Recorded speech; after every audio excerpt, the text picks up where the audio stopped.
Bienvenido al canal, compañero. Muchas gracias a ti, Miguel, por la invitación. Muchas gracias.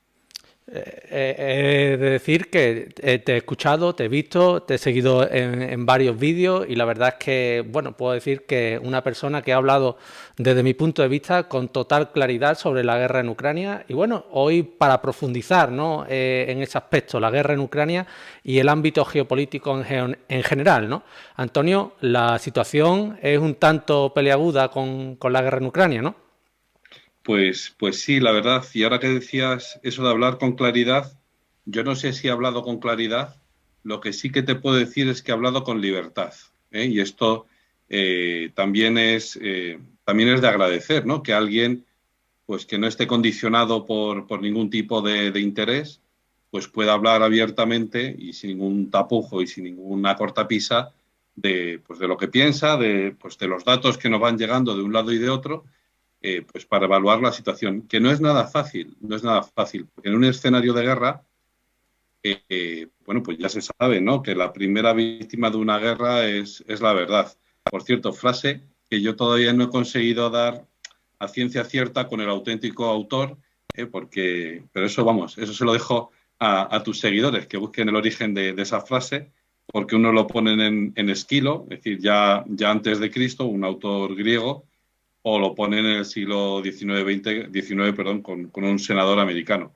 Pero vamos, los recientes desarrollos de la guerra en Ucrania eh, parecen indicar que Rusia va ganando la guerra, ¿no? A pesar de todos los esfuerzos y de todas las coaliciones que, si quieres, ahora a lo largo del programa desarrollaremos, pero lo que parece es que, pues eso, que Rusia va tomando terreno, al menos el terreno que parece que le importaba desde el principio tener, que era tener toda la costa del Mar Negro de Ucrania, ¿no? La costa meridional de Ucrania.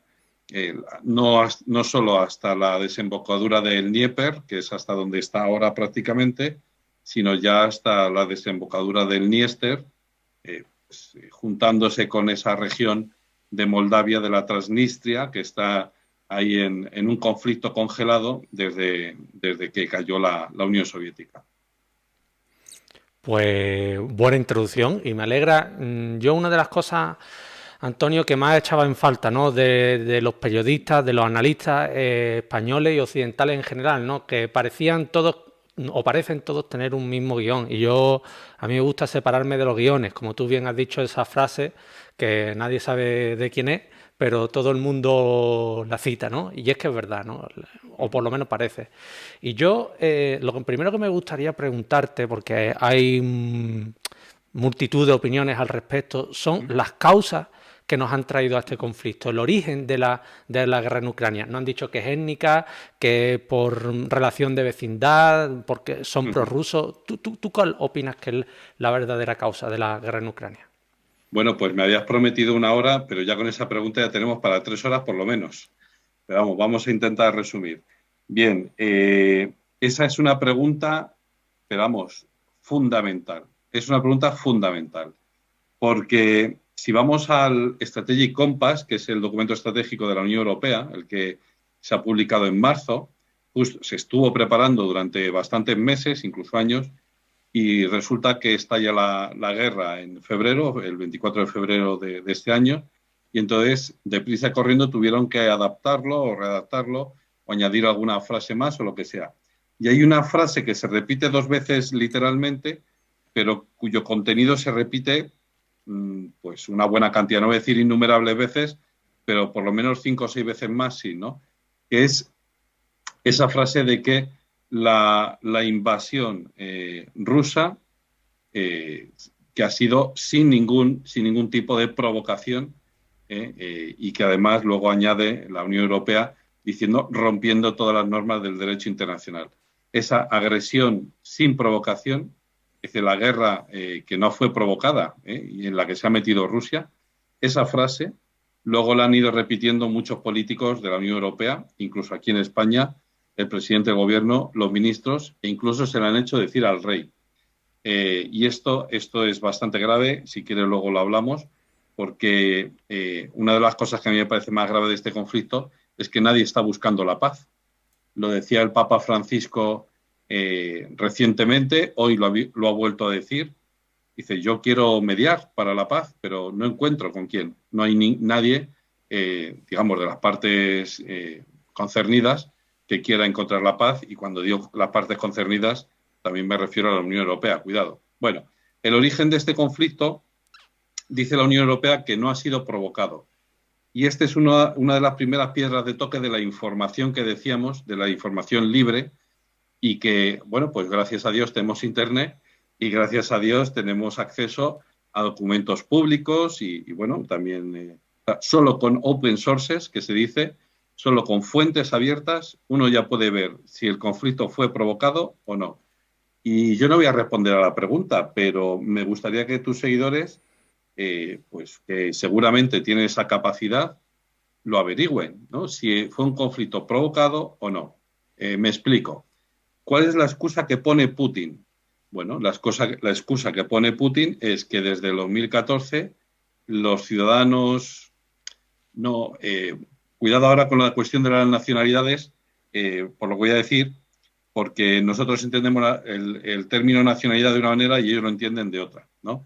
Entonces, cuando decimos que hay rusos viviendo en el este de Ucrania, es que étnicamente son rusos, pero es que además, desde el año 2014, incluso un poquito antes, se les empezó a repartir pasaportes rusos. Es decir, que digámoslo así, disfrutan de esa doble condición, de esa doble nacionalidad rusa y ucraniana a la vez, simultáneamente. Bueno, entonces, hay que responder a esta pregunta, que es una pregunta muy clara, pero es crucial, que es el ejército ucraniano, no gente por ahí, el ejército ucraniano ha matado civiles en el Donbass, en Donetsk y Lugansk, ¿sí o no?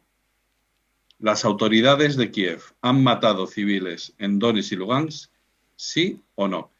Y esto, para bien o para mal, está en fuentes abiertas y es accesible. Y no estoy hablando de informaciones de este señor, que no sé qué, que ha publicado en un periódico, no.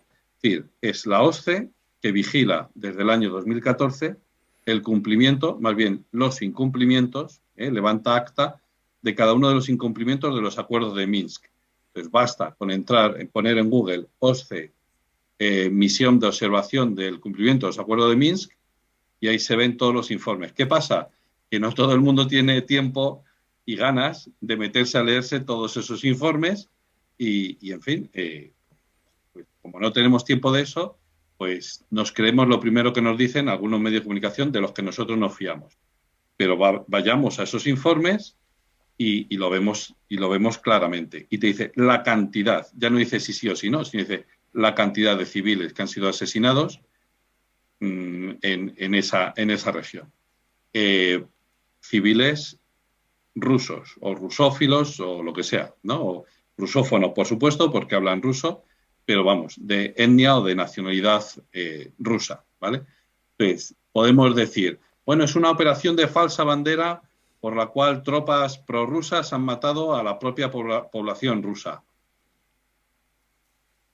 Vale, a eso ya es una explicación a esos datos, pero el dato objetivo y obvio es ese. Y luego hay otros informes que también están en fuentes abiertas, que son la cantidad de informes que ha ido produciendo la propia Unión Europea sobre la situación en Ucrania desde hace, pues por lo menos 10 años, por lo siguiente, porque se crea una cosa que se llama el Eastern Partnership, la Asociación Oriental, y en esa Asociación Oriental, claro, Europa le da una serie de ventajas a Ucrania, pero como siempre, al menos en los discursos oficiales esto es así, y parece que es un condicionante para toda su política exterior.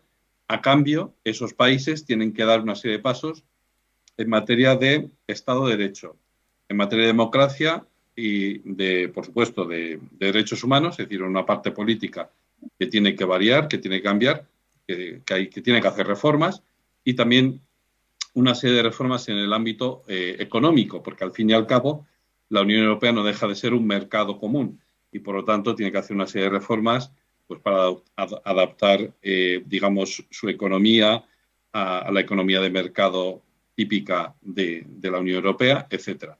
Si cogemos esos informes de la Unión Europea sobre Ucrania, vemos cuál es la opinión de los líderes europeos y de las instituciones europeas sobre la evolución de Ucrania. Ya digo, cogemos 2012, o sea, ya lejos del Euromaidán, etcétera, del 2012 al 2022, y vemos cuál es la opinión real de las instituciones, sin el condicionante de Ucrania ha sido atacada por Rusia, o antes de la toma de Crimea en el año 2014, ¿verdad?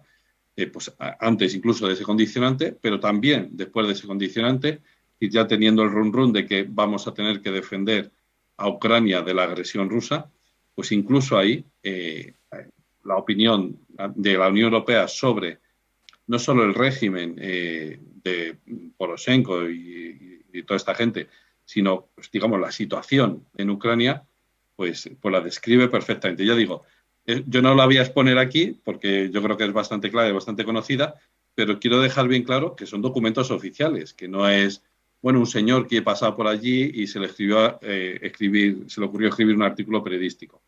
Entonces, si me preguntas acerca de los orígenes de este conflicto, podemos citar, por supuesto, orígenes históricos. Es decir, toda la justificación que hace Vladimir Putin la noche del 21 de febrero, en un discurso de 1 hora y media prácticamente, sin ningún papel, y parece que tampoco estaba mirando ningún teleprompter ni nada de estas cosas, da una lección de historia, de atención, de por qué Ucrania es parte de Rusia. Yo hasta ese momento, pues muchos amigos me iban diciendo, bueno, ¿y tú qué crees que va a suceder? ¿Va a invadir Rusia a Ucrania? Yo incluso llevé a los alumnos del máster COPE de radio a la embajada de Rusia aquí en Madrid para que vieran la embajada y tuvieran un encuentro con el encargado de prensa de Rusia, de la embajada de Rusia aquí en Madrid, precisamente pues para que luego tuvieran, digamos, acceso a una información mucho más directa y por lo menos acceso a la versión rusa de la cuestión, ¿no? Y entonces incluso ahí en esa visita yo me mojé y dije, no va a haber invasión rusa, pues no tiene ningún sentido. Es decir, ¿para qué Rusia se va a meter en el agujero negro que es Ucrania, que es un foco de corrupción, es un pozo de falta de escrúpulos en lo que se refiere al respeto a los derechos humanos, etcétera, ¿no? ¿Para qué va a meter ya un problema así de gordo dentro de su territorio? Porque una cosa es incorporar Crimea, que Crimea tiene una serie de puertos, una serie de instalaciones militares, aparte de toda la población que es 90% rusa, por supuesto, pero tiene una serie de intereses, digamos, geoestratégicos muy evidentes y dice, bueno, pues esto sí que tiene sentido, ¿no? Por lo menos desde su óptica. Pero la cuestión es que yo, hasta ese día, el 21 de febrero, dije, Rusia no va a invadir Ucrania, y a partir de ese discurso de Putin, de que da una lección de historia de por qué Ucrania es parte natural, integral de Rusia, dije, bueno, pues ahora yo creo que ya sí, ¿no? Ahora parece bastante evidente que sí. Entonces, hay razones históricas, razones étnicas o de minorías nacionales, si se prefiere, que es lo que hemos dicho, y luego hay una cuestión económica. Bueno, hay varias cuestiones económicas. Hay un libro que es biográfico, que yo creo que no le gustará a Putin, lógicamente, que es de Stephen Lee Meyers, de El Nuevo Zar. Y ahí explica muy bien, justo en su última parte, explica muy bien todo lo que sucede en Ucrania y de cómo Putin se involucra personalmente en todo lo que sucede en Ucrania a partir del año 2004.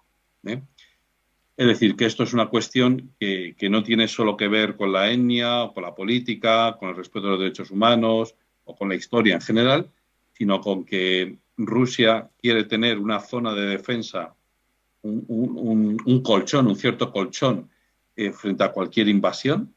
Segundo, no quiere que nadie le mangonee, a ver si se entiende esa expresión, en su zona natural de influencia, es decir, en aquellos países que pertenecían, por supuesto, a la Unión Soviética, no quiere que nadie le cree regímenes o demócratas o democráticos o incontrolados, ¿no? Porque democracia igual a pérdida de control absoluto de lo que sucede en el ámbito político, ¿no? Ahí me acuerdo mucho siempre de una cosa que decían de Adolfo Suárez, y es que le dijo, bueno, presidente, es que va a perder usted las elecciones. Y dice, bueno, esto es la democracia, esto es lo que hemos querido y por eso estamos luchando, ¿no? Por la democracia, porque quizás un día corramos el riesgo de perder el poder. Entonces hay una cuestión histórica, hay una cuestión étnica, pero también hay una serie de cuestiones económicas que si Ucrania, Kiev en este caso, sale de la órbita de influencia de Rusia, por supuesto, va a perder contratos y va a perder una serie de prebendas, ¿no? y de facilidades, ¿no? Que también le convienen a Rusia. No Bueno, sé si me he extendido mucho. La... bueno, yo creo que ha sido más que claro, ¿no? Y yo comparto muchos de los puntos que comentas, ¿no? Y yo me pregunto ya, viendo el toro pasar, ¿no? Si era tan difícil haber firmado esa neutralidad militar, ¿no? Por parte de Ucrania. Yo creo que no pasa nada porque un país se declare neutral. Ahí está el ejemplo de Finlandia, que lo ha sido durante mucho tiempo. No ha pasado absolutamente nada. Igual con Suiza, no creo que sea una merma en la soberanía de un país declararse neutral. Y yo creo, como han dicho muchos también, muchos estudiosos, y yo creo que como compartirán, ¿no? Que algunos países, por su situación, por su historia, es lo más adecuado, ¿no? Bueno, pues ahí está. Y ya que hemos hablado un poquito del origen, también me gustaría comentar el tema del desarrollo, de cómo está siendo todo el desarrollo de la guerra y si ya está el final, por así decirlo, escrito. ¿Cómo lo ves? Bueno, volviendo un poquito al tema de la neutralidad, es que es fundamental lo que dices, ¿no? ¿Podría haberse respetado ese estatus de neutralidad? Vamos a ver, yo me gustaría poner una comparación y quiero a ver si me logro explicar bien, ¿no? Eh, Todos los estados, como son soberanos e independientes, tienen derecho a hacer lo que quieran con su soberanía y con su independencia y pueden aliarse con quien les dé la gana y sumarse a cualquier asociación de defensa. Perfecto, muy bien. Pero, pero no es así. Es que esto es así de sencillo. Es decir, en teoría sí, en la práctica no, ¿vale? Yo, por ejemplo, vivimos en un bloque de vecinos. Quien más, quien menos vive en un bloque de vecinos, tiene una comunidad de vecinos. Yo en mi casa puedo hacer lo que me dé la gana. Perfecto, para eso pagas tu hipoteca, tu alquiler o lo que sea. Y entonces, si a las 5 de la tarde quiero poner cumpleaños feliz a tope porque mi hija cumple un año, pues lo pongo. Bien, vale. ¿Eso va a molestar a los vecinos? Sí. Que se fastidien, porque yo en mi casa hago lo que quiero. Claro, es que de lo que se trata no es de decir tengo derecho o no tengo derecho, sino de decir cómo convivir en paz entre todos. Y esto sucede en nuestra comunidad de vecinos todos los días. Seguro que ustedes, los que nos están oyendo ahora o viendo ahora, lo han vivido en sus propias carnes. Yo en mi casa puedo hacer lo que me dé la gana, sí, hasta cierto límite. Para bien o para mal, la sociedad internacional, el sistema internacional, funciona exactamente de la misma manera. Tú con tu independencia puedes hacer lo que te dé la gana, sí, si no molestas a los demás. ¿No? Y cuando empieces a molestar a los demás, pues, o en cuanto, no digo molestar en general, sino, vamos a ver, que hay algunas decisiones que tomamos en nuestra vida que pueden afectar negativamente a las vidas y a la normalidad y a la tranquilidad de otras personas. Pues entonces eso también hay que tenerlo en cuenta. Es que eso es vivir en sociedad, ¿no? Es decir, no hacer lo que a mí me dé la gana, sino hacer, pues, dentro de mi libertad y dentro de mi independencia, lo que buenamente pueda hacer, seguir con mi vida y vivir y dejar vivir, ¿no? Y ser libre y ser feliz y todo esto, ¿no? Entonces, Ucrania debería haber mantenido su estatus de neutralidad, de mi punto de vista, sí. Ahora bien, ¿por qué? Desde el año 2004 eso parece que sigue otra vía. Pues parece que hay intereses económicos y eso ya sí que hay que leer un poquito más, indagar un poquito más, pero de nuevo son fuentes abiertas y se puede encontrar con relativa facilidad este tipo de cosas. Hay asociaciones o se dice que asociaciones estadounidenses o sociedades estadounidenses pues han ido financiando desde ese momento, incluso un poquito antes de la Revolución Naranja, precisamente para organizar esa Revolución Naranja, han ido financiando a grupos de la sociedad civil y han ido manipulando esos grupos de la sociedad civil para, al final, dar un golpe de Estado. Y aquello que era una nación prorrusa, pues lo convierte en una nación pro-occidental, que no está tan claro, porque hasta el año 2004 y desde 2004 hasta ahora se han ido fijando mucho los expertos en ese tema de a qué porcentaje de la población es prorrusa y qué porcentaje de la población es pro-occidental, ya no solo en las elecciones, sino pues por encuestas de opinión, etcétera, y la sociedad ucraniana no está dividida 50-50, sino que pues hay una división un poco más profunda, ¿verdad? Y hay bastantes prorrusos, o sea, no es una cuestión de, no, ahora ya con la guerra de Rusia contra Ucrania, resulta que no hay ningún prorruso en Ucrania.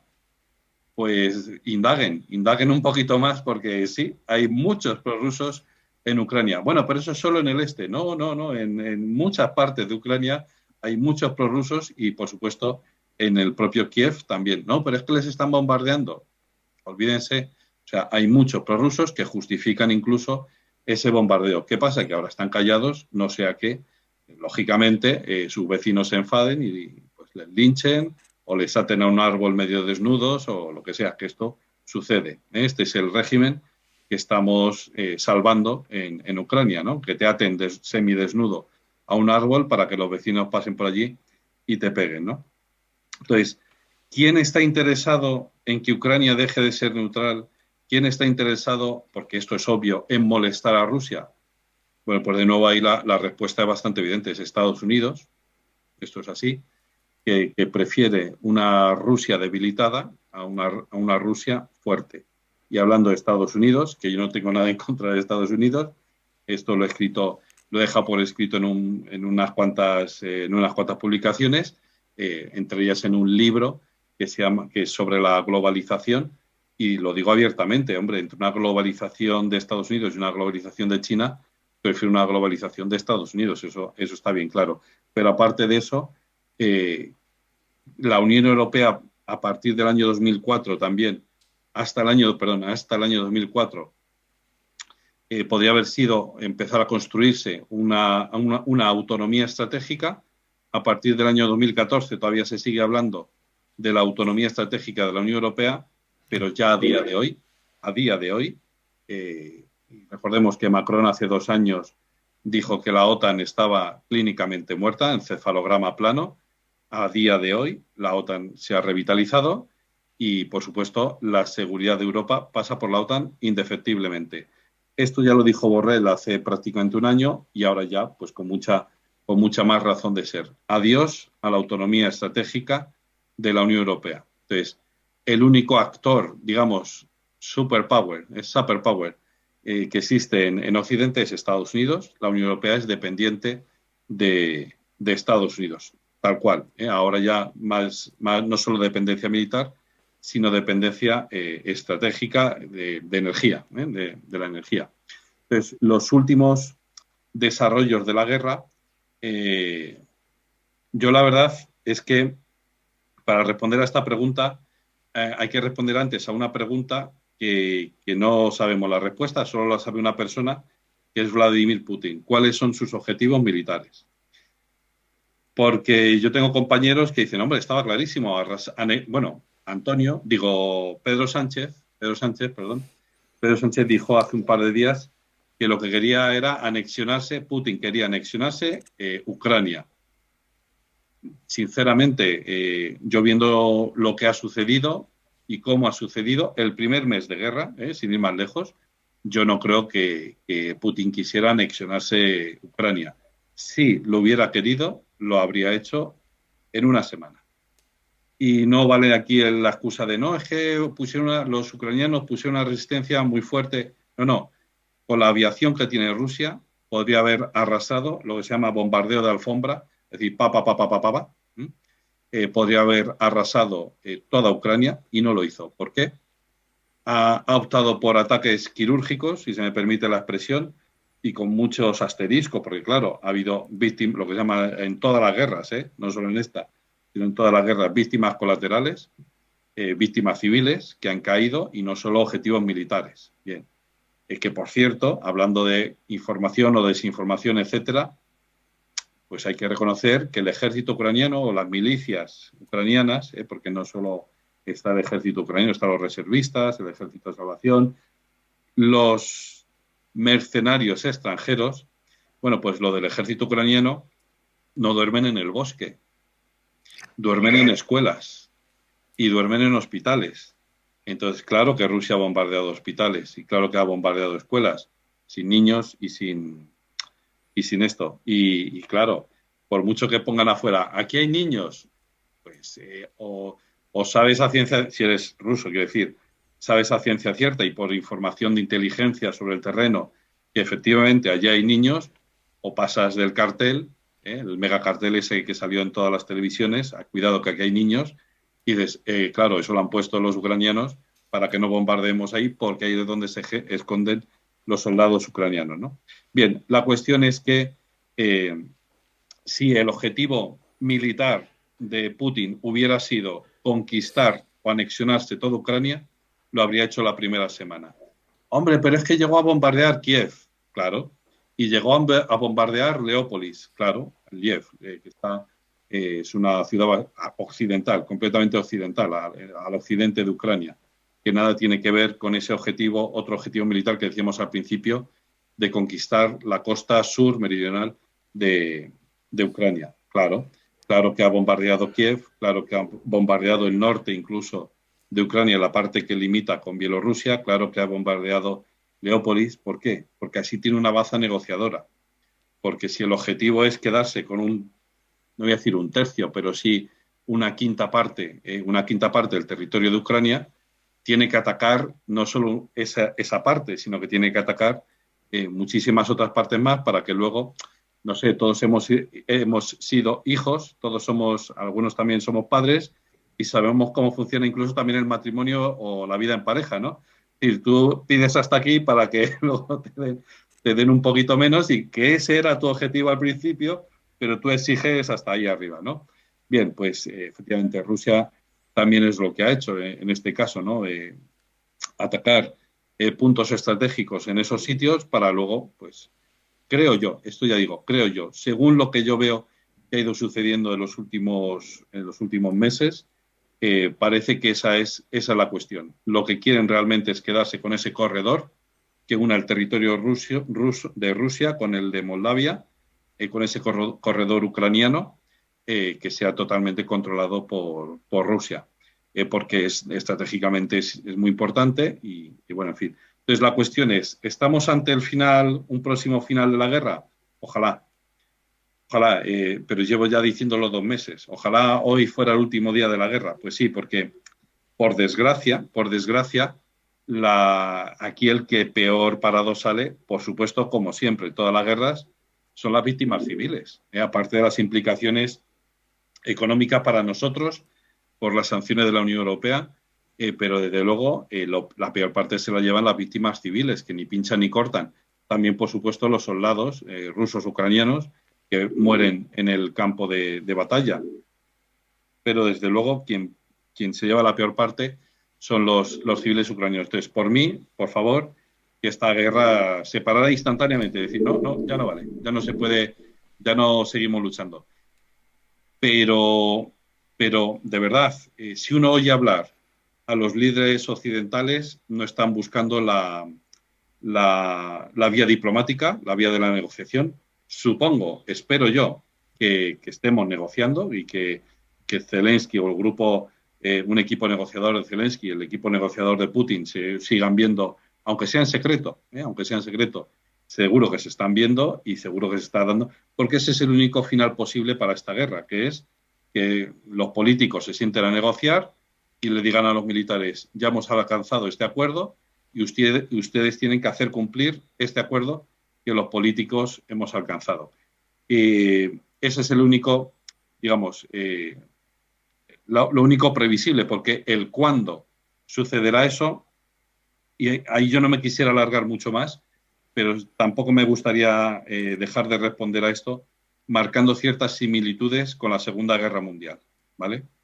Quien haya estudiado un poquito de historia, si han estudiado más, a lo mejor ven que cometo alguna incongruencia, pero quien haya estudiado un poquito de historia ve que Hitler va ganando la Segunda Guerra Mundial hasta un punto.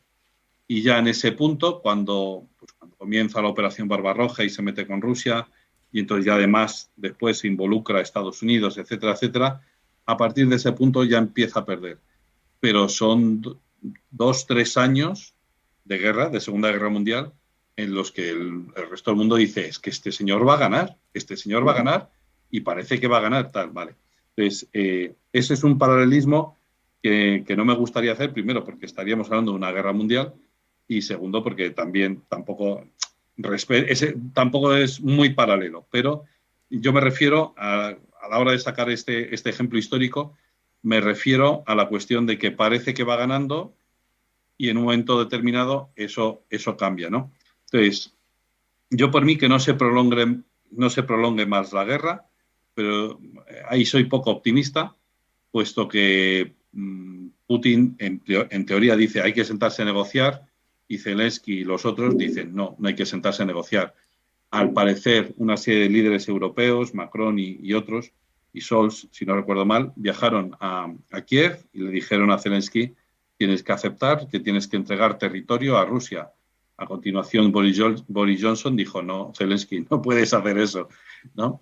Entonces, yo lo que veo es que la escalada de tensión va a ir creciendo y que tarde o temprano eso nos meterá a nosotros. Y con esto ya acabo de responder a tu pregunta.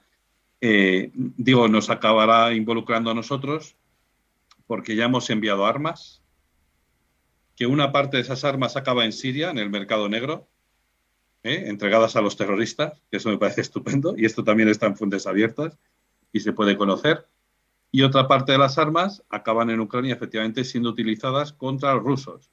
Los rusos el día de mañana pueden decir, ojo, que con vuestras armas, y vosotros habéis estado en guerra contra mí.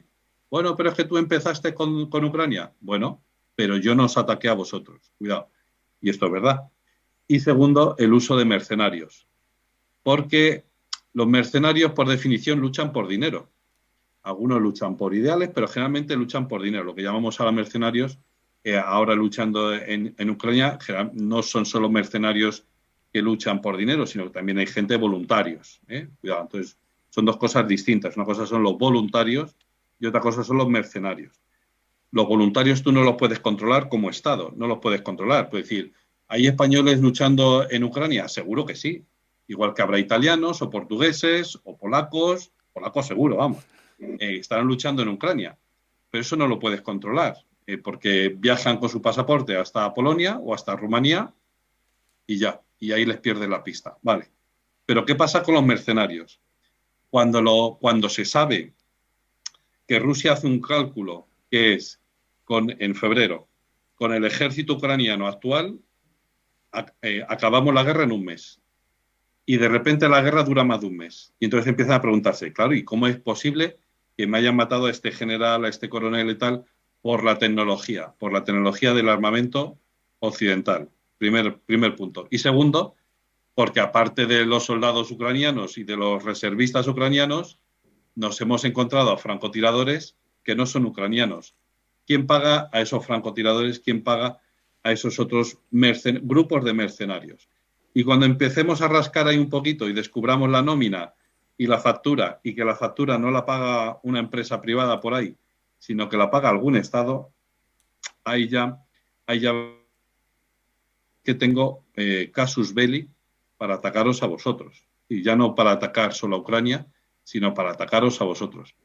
Y ya si incluimos dentro de la guerra comercial o la guerra económica, ¿para qué queremos más?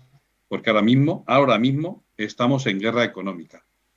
No sé si por cuánto tiempo más entraremos en la otra fase. Ahora estamos, yo creo, en un punto que o se pincha este globo, se desinfla por completo, es decir, acabamos la guerra ahora mismo, o vamos con paso firme hacia el desfiladero, hacia el barranco. Lamentablemente es así. Pues me ha gustado mucho ese análisis pormenorizado de dónde podemos ir. Y me gustaría preguntarte, lo has comentado, pero me gustaría incidir en la idea, ¿no? Todos los analistas, o la gran mayoría de los que yo he escuchado, comentan que es posible una tercera guerra mundial, una guerra a niveles globales. Es posible, nunca se puede decir que todo es imposible, pero lo tachan de improbable, ¿no? Sin embargo, yo te he escuchado en una entrevista decir que por las similitudes en otras guerras mundiales, en las dos primeras, puede que estemos ante el comienzo de una tercera guerra mundial. Me gustaría ahondar en esa idea, Antonio. Pues mira, después de la Segunda Guerra Mundial, después de la Primera Guerra Mundial se crea la Sociedad de Naciones, gran fracaso que nos lleva, bueno, entre otras cosas, claro, a la Segunda Guerra Mundial. Después de la Segunda Guerra Mundial se crea la Organización de Naciones Unidas. ¿Dónde está ahora mismo la ONU? ¿No? Entonces, esta es una cuestión. La ONU se crea precisamente para evitar guerras, pero sobre todo se crea para evitar el choque, el enfrentamiento directo entre la Unión Soviética y Estados Unidos, ¿no? Pues es un foro en el que ellos van a hablar, los líderes mundiales van a hablar y van a intentar buscar acuerdos y van a intentar buscar lo mejor para la humanidad, etcétera. Bien, a día de hoy, ¿dónde está la ONU? Es decir, ¿qué papel ha jugado la ONU en este conflicto? Resulta que después de empezar la invasión de Ucrania, se lleva creo que es al Consejo de Seguridad de Naciones Unidas, creo que no, creo que es a la Asamblea, ya dudo, si a la Asamblea o al Consejo de Seguridad, una resolución, un proyecto de resolución de Rusia, para decir, venga, vamos a investigar los crímenes contra civiles desde el 2014 hasta hoy. Y se vota en contra de esa resolución. Y no sale adelante. No sale adelante una misión de observación, ni de estudio, ni de nada de eso. Claro, es que cuando Rusia siente que la ONU ya no sirve a sus intereses, sino que simplemente va a servir solo a los intereses de Estados Unidos, dice, pues apague y vámonos, ya no me sirve como lugar para resolver los conflictos, etcétera. Aún así, Rusia sigue manteniendo a su embajador, que intenta explicar lo que está sucediendo, etcétera, desde el punto de vista de Rusia, por supuesto. Pero a lo que voy es, el lugar donde habría que haber resuelto todas esas acusaciones de Rusia contra Ucrania, de ojo que desde el año 2014 estáis matando civiles, o incluso antes, ¿no? Estáis matando civiles rusos de minoría de la etnia rusa o de nacionalidad rusa en el este de Ucrania, es el lugar donde investigar eso es las Naciones Unidas. Y la verdad es que con el derecho internacional en la mano, Rusia no puede hacer otra cosa. Rusia solo puede pedir y pedir y pedir reiteradamente a la ONU que haga eso. Esto con el derecho internacional en la mano. ¿Qué es lo que sucede? Que hay un momento que llega que se harta. Ojo, porque ese razonamiento tiene su peligro, ¿no? Esto es como, sin querer comparar el orden internacional con el ordenamiento interno de cualquier país. Eso es como si tú tienes un puesto de fruta de cara a la calle, a pie de calle, y te roban un día, te roban dos, te roban tres, la policía coge al chico o a la persona que ha robado, le dejan suelto 4 veces, 5, te cansas, ¿no? Y dices, pues ahora me voy a tomar yo la justicia por mi mano. Eso es lo que ha hecho Rusia. ¿Eso se puede hacer? No se puede hacer. Sinceramente, eso no se puede hacer. ¿Hay que reformar las Naciones Unidas? Pues habrá que hacerlo, pero hay que jugar con las reglas que nos hemos dado después de la Segunda Guerra Mundial. ¿Cuál es el punto aquí? El punto es que hay dos actores internacionales muy fuertes en estos momentos que no consienten ya eso. Es decir, esas normas de después de la Segunda Guerra Mundial reflejan el statu quo de aquellos vencedores de la Segunda Guerra Mundial, entre los cuales se incluía la Unión Soviética, pero principalmente, y esto lo hemos visto, después de la caída del muro de Berlín, después del colapso, de la caída de la Unión, del derrumbe de la Unión Soviética, la ONU responde solo a los intereses de Estados Unidos. Si cogemos las resoluciones del Consejo de Seguridad de Naciones Unidas de los últimos 2-3 años, veremos que todas las resoluciones han sido aprobadas, lógicamente, sin veto, excepto, depende del año, 2 o 3 o 4 que no han podido salir por el veto atención, ahí vienen los dos actores, China y Rusia. Y ese es el tema, es decir, Estados Unidos desde la época de Obama, prácticamente Obama se da cuenta de que no puede mantener el ejército estadounidense así, por todo el mundo, ¿no? Entonces empieza la retirada. Donald Trump confirma esa retirada, ¿no? Y quiere cortar con la globalización, incluso, la globalización económica, y va hacia un proteccionismo cada vez mayor. Y Donald Trump tiene esa frase de si quieres llamarte empresa americana, tendrás que venir a producir a Estados Unidos. Si tú te llamas empresa americana pero produces en China, eso no es posible. Así que todas las empresas americanas se tienen que volver a producir, a dar puestos de trabajo a Estados Unidos, ¿no? Bien, entonces comenzando ese itinerario proteccionista, aislacionista, pues de repliegue de Estados Unidos, de repente llega Joe Biden y efectivamente eso cambia de alguna manera, ¿vale? Pero lo que sí que es cierto es que el declive estadounidense en economía es evidente, ¿eh? La rueda de prensa que dio Joe Biden al clausurar la cumbre de la OTAN aquí en Madrid es para leérsela 3 o 4 veces, porque no es que diga verdades como puños, pero quien sabe leer entre líneas las ve perfectamente. Dice, ahora estamos más unidos, los europeos, los occidentales, estamos más unidos que nunca gracias a Rusia. Por desgracia, es verdad. Es decir, gracias a la invasión de Rusia con Ucrania, pues están más unidos que nunca. Si no hubiese existido esa invasión, pues ahora mismo, a lo mejor ahora, la Unión Europea habría seguido su paso hacia la autonomía estratégica y Estados Unidos, pues bueno, a fari suoi, ¿no? Es decir, asunto suyo. Y luego dice, la economía estadounidense está más fuerte que nunca. Pues eso que si se lo quiere creer él, pues adelante. Pero la inflación me parece a mí que no dice eso. Los datos objetivos de crecimiento económico de Estados Unidos no dicen eso. Y la previsión, gracias también a la guerra de Rusia en Ucrania, efectivamente, y al corte de las cadenas de suministro, que esto es un asunto importantísimo, el corte de las cadenas de suministro que se vio ya con la pandemia en el año 2020 y el año 2021 también se ha vuelto a ver. Gracias a eso, Estados Unidos está sufriendo económicamente bastante y más que va a sufrir. Entonces, vemos un Estados Unidos en declive, como potencia mundial, cuidado. Y tenemos a una potencia emergente que, claro, desde hace ya 20 años yo vengo escuchando Emerging China, pero ya en los últimos 10 años ya nadie habla de Emerging China, ¿no? De una China que está emergiendo, ¿no? Que va a emergir, ¿no? Que va, ya ha emergido, ¿no? Ahora ya la duda es, o la discusión es, si China va a pasar a Estados Unidos este año o al que viene o dentro de 5 años.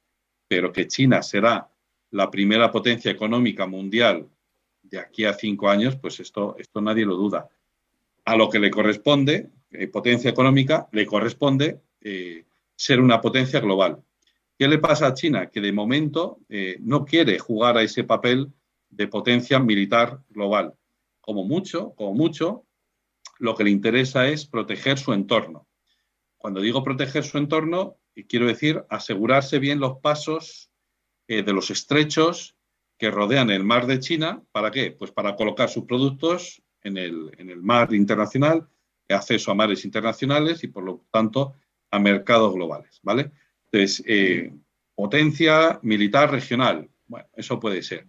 Potencia militar global, pues yo creo que no está tan interesada, con algunas pequeñas excepciones, por ejemplo, en África, que le han llamado y le han dicho, mira, ¿quieres resolvernos este problema de seguridad entre este país tal? Y ha hecho de mediador. China, mediador en un conflicto africano. Bueno, ahí lo hemos visto, ¿no? Entonces, aquí es donde yo quería llegar. Ante la emergencia de esta China y ante Putin se siente así de fuerte, ¿no? De frente a lo que es Estados Unidos, sobre todo al Estados Unidos de Joe Biden, que hay autores que dicen, no, eso es un argumento de los neocon o de los alt-right de Estados Unidos, los ultrafascistas republicanos y tal, de que esto con Trump no habría pasado. Pues no sabemos, porque con la historia, ¿no? El what if, las ucronías estas, con la historia no se puede jugar. ¿Qué hubiera pasado? Sí. Lo que sí podemos decir es que en el mandato de 4 años de Donald Trump esto no pasó, ¿vale? ¿Podría haber pasado? Yo creo que sí, podría haber pasado, pero el hecho cierto es que no pasó, ¿vale? Putin y Xi Jinping no se atrevieron con Donald Trump. O no era el momento, lo que ustedes quieran, pero no lo hicieron, ¿eh? Eso es un dato objetivo. Y con Biden sí que lo han hecho, ¿no?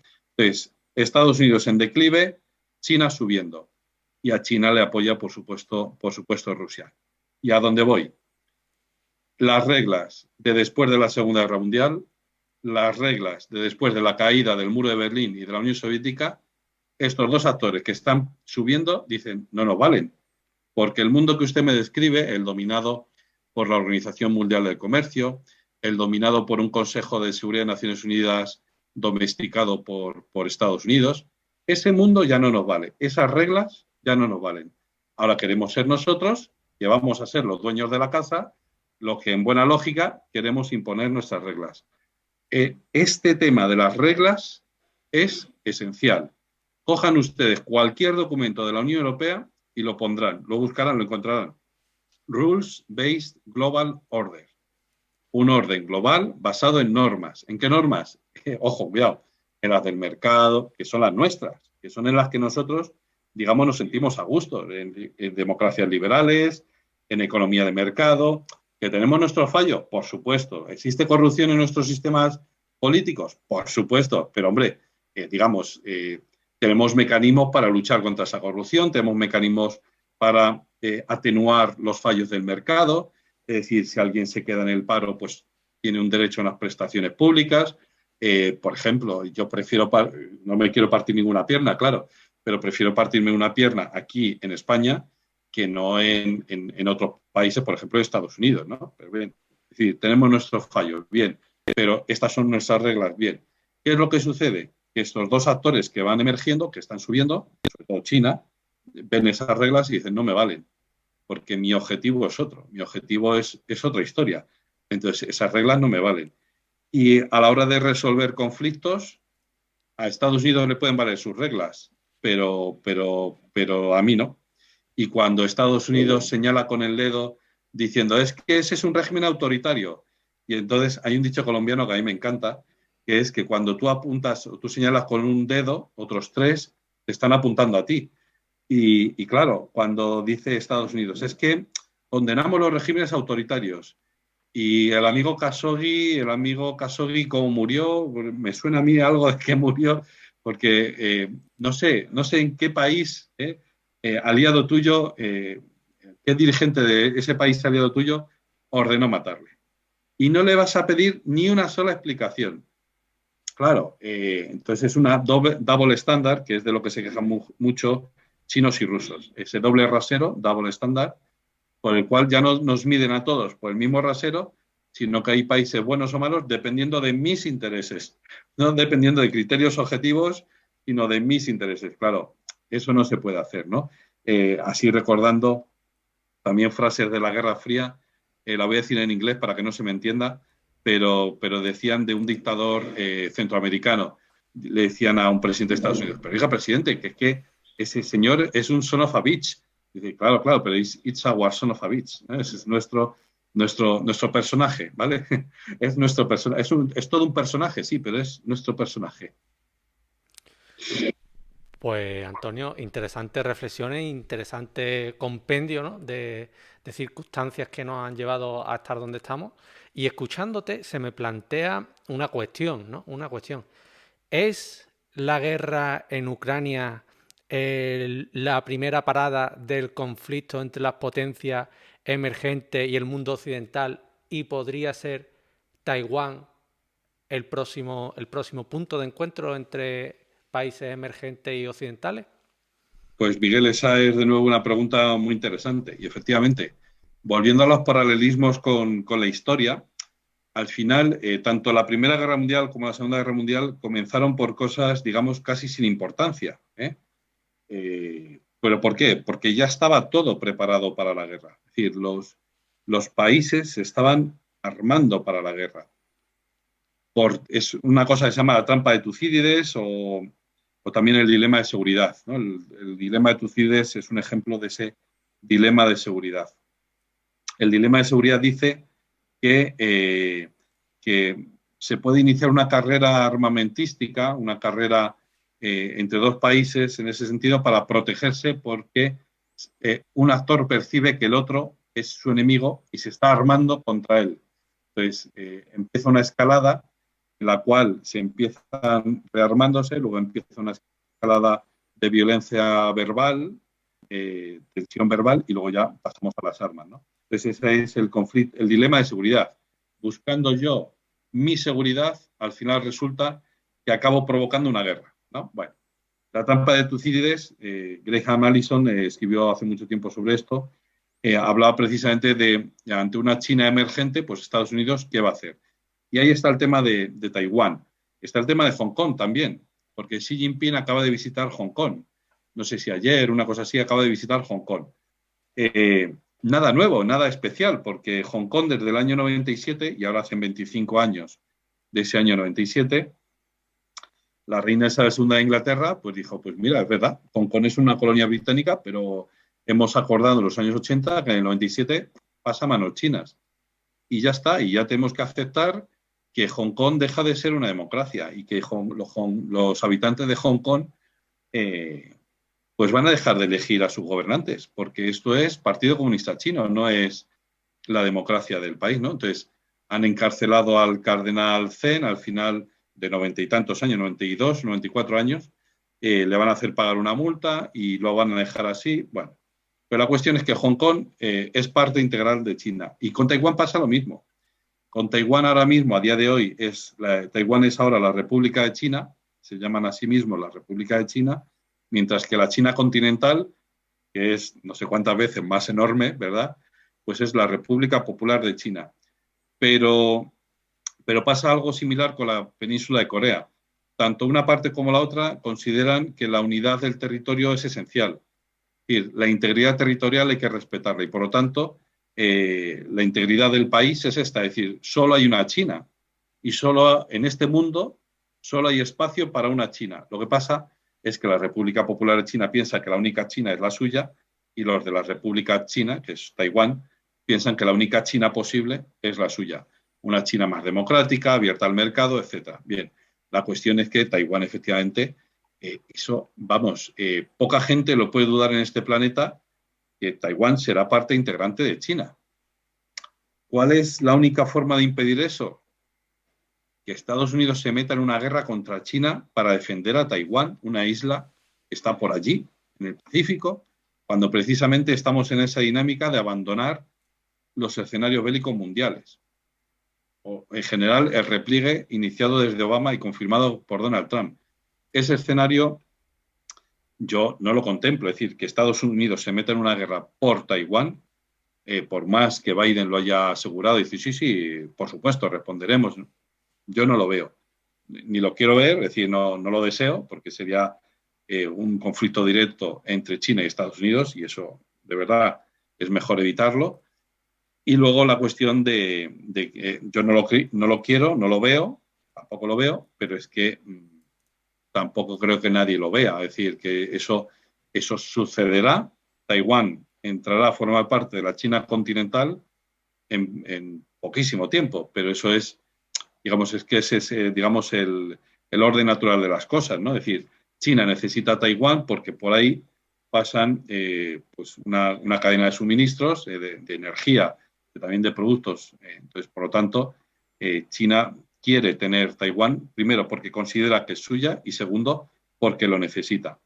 Viendo cómo China se ha comportado en los últimos años de militarizar pequeños atolones del Pacífico, pues es bastante evidente que China va a tomar esa isla y nadie le va a toser. Como mucho, le levantarán la mano en el Consejo de Seguridad de Naciones Unidas y le dirán, pues yo no estoy de acuerdo en que usted haya hecho esto. Y ahí se quedará todo, porque de verdad, la potencia militar de China, eso sí que está creciendo. Y que China ya tenga más portaaviones, perdón, ya tenga más barcos de guerra que Francia, pues esto es curioso, ¿no? Y más, ¿no? Va a incrementar su poder militar y está expandiendo su poder militar, su influencia militar en la zona. No quiero irme de aquí sin digamos, insistir en esa idea de los paralelismos con la Primera Guerra Mundial y con la Segunda Guerra Mundial. Con la Primera Guerra Mundial, ya digo, todo empezó por una pequeña tontería, porque mataron al archiduque y era, si ven todos los documentales que tengan que ver, se darán cuenta en fin, esto al principio era una guerra entre austríacos y serbios, es decir, señores con unos gorros raros contra señores de apellidos raros, y ya está. Y sin embargo la cosa se fue enredando y al final se metió todo el mundo ahí. Y la Segunda Guerra Mundial, no estoy hablando de la invasión de Polonia, sino que nos tenemos que ir un año antes, año 38, cuando Adolf Hitler se anexiona sin pegar un solo tiro Austria, porque organiza un referéndum y no sé qué, y entonces se lo anexiona con una anexión totalmente ilegal contra el Tratado de Versalles, contra el derecho internacional, contra lo que se había aceptado como norma básica de convivencia, es decir, una anexión totalmente ilegal. Y luego, además, se anexiona a los Sudetes. Se anexiona a los Sudetes, que es una región, son distintas regiones, que están en Checoslovaquia, lo que es la República Checa, ¿no? Entonces, la cuestión es que, efectivamente, empieza por una tontería, entre comillas, empieza por una tontería, por esa anexión de Austria, de la que casi nadie en Austria se había quejado, habían hecho un referéndum y habían ganado, parece ser que de calle, es decir, realmente, y la anexión de los Sudetes, pues en principio, pues pasa lo mismo, es decir, que hay una buena parte de minorías étnicas nacionales alemanas que están viviendo en esos Sudetes y que pues Hitler les ha convencido, ¿no? Entonces, ¿qué es lo que sucede en ese momento? Pues que efectivamente algo que parecía una tontería, decía, bueno, pues Hitler que se quede con eso y ya está. Se va enredando y al final sucede algo que en principio no tiene nada que ver con Reino Unido y con Francia, que es la invasión de Polonia o la entrada de Hitler en Polonia, y efectivamente declaran la guerra conjuntamente el mismo día, al unísono, Francia y Reino Unido. Es decir, es Francia y Reino Unido quien declara la guerra. Yo creo, si no recuerdo mal, es la última declaración de guerra en la historia, porque ya después de la Segunda Guerra Mundial, ninguna otra guerra se han tomado la preocupación de decir, pues le comunico oficialmente que hemos iniciado la guerra. No, ya ha empezado, o sea, no pasa nada, ¿no? Entonces, la cuestión es esa. Por una pequeña cuestión se va enredando. Un año más tarde, septiembre del 39, comienza la Segunda Guerra Mundial, porque el ejército alemán ha invadido Polonia, que, insisto, no tenía ningún especial interés Reino Unido con Francia, que están al otro lado, de proteger Polonia, pero se dieron cuenta de que o protegían Polonia o esto seguía creciendo. Esa es, digamos, la gran duda que tengo yo. Es decir, si Putin solo se quedará en eso o si hay que frenarle y decir, oye, es que si no le frenamos, Putin va a llegar hasta Algeciras, ¿no?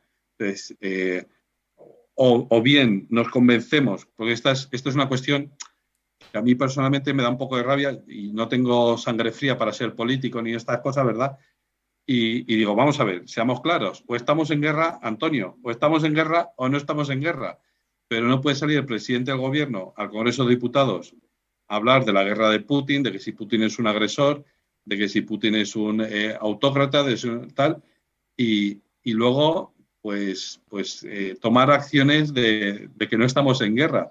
O estamos en guerra económica y por lo tanto esto nos va a afectar y nos va a llevar a una guerra real, entonces resolvamos las cosas o bien diplomáticamente, negociando, o bien mandando gente sobre el terreno, o esto queda como un poquito, perdón por la expresión, pero como ese chulo del colegio que no tenía ni media torta y entonces todo el día estaba provocando a los demás hasta que llega un tío un poco más fuerte y le da un tortazo, se acabó la provocación. Cuidado con las provocaciones porque puede llevarte a ese tipo de cosas, ¿no?